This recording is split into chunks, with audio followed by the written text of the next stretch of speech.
Hello horror fans, चलिए चलते हैं एक खौफनाक दास्तान में, भूतिया हवेली की।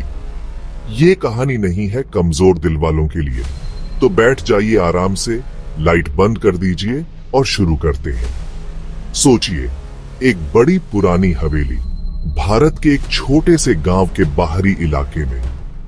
आसपास के लोग फुसफुसाते हैं इसके काले अतीत के बारे में, लेकिन कोई भी सूरज ढलने के बाद अंदर जाने की हिम्मत नहीं करता। ये हवेली थी शर्मा परिवार की, एक अमीर खानदान जो एक रात रहस्यमय तरीके से गायब हो गया, हवेली को खाली छोड़कर। सालों बाद एक युवा जोड़ा, अर्जुन और प्रिया, ने वो हवेली खरीद ली, इस उम्मीद से कि वो उसे फिर से पुरानी शान देंगे। गांव वालों ने उन्हें चेताया था उन डरावनी घटनाओं के बारे में, लेकिन उन्होंने इसे महज अंधविश्वास समझकर नजरअंदाज कर दिया। पहली कुछ रातें शांत थी, लेकिन जल्द ही अजीब चीजें होने लगी। शुरू हुआ आधी रात के सन्नाटे में धीमी फुसफुसाहटों से, जो खाली गलियारों में गूंजती थी। दरवाजे खुद ब खुद क्रेक करके खुलते थे और दीवारों पर परछाइयां नाचती थी। एक रात प्रिया को बेसमेंट से धीमी सिसकियों की आवाज आई। वो उस आवाज के पीछे गई। उसका दिल तेजी से धड़क रहा था। जैसे ही वो सीढ़ियों से नीचे उतरी, तापमान बहुत गिर गया और एक डर का एहसास उसके ऊपर छा गया।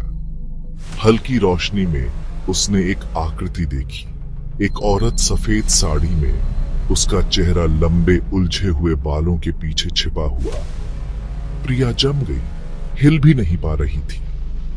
वो औरत ने अपना सिर उठाया, खोखली आंखें और एक टेढ़ी मुस्कान दिखाते हुए। प्रिया चीखी और तेजी से ऊपर भागी, बेसमेंट का दरवाजा जोर से बंद करते हुए। अर्जुन, जो अपनी स्टडी में देर रात तक काम कर रहा था, वो उसकी तरफ भागा। उसने उसे उस भूतिया आकृति के बारे में बताया, लेकिन उसे शक था। उसे गलत साबित करने के लिए उसने खुद बेसमेंट की जांच करने का फैसला किया। जैसे ही अर्जुन अंधेरे में नीचे उतरा, हवा भारी हो गई। वो नीचे पहुंचा और आवाज दी, लेकिन कोई जवाब नहीं आया। अचानक उसे अपने कंधे पर एक ठंडा हाथ महसूस हुआ। वो घूमा, लेकिन वहां कोई नहीं था। डर से अर्जुन ने वहां से जाने की कोशिश की, लेकिन दरवाजा जोर से बंद हो गया। उसे अंदर फंसाकर फुसफुसाहटें तेज होती गई, बहरी कर देने वाली। उसने सफेद साड़ी वाली उस औरत को देखा। उसकी आंखें उस पर जमी हुई थी। वो उसके नजदीक आई, उसकी टेढ़ी मुस्कान और चौड़ी होती गई। इस बीच प्रिया ने अर्जुन की चीखें सुनी और उसकी मदद के लिए दौड़ी। दोनों ने मिलकर दरवाजा तोड़कर बाहर निकलने में कामयाबी हासिल की। वो हवेली से भाग गए, कभी वापस नहीं लौटने के लिए।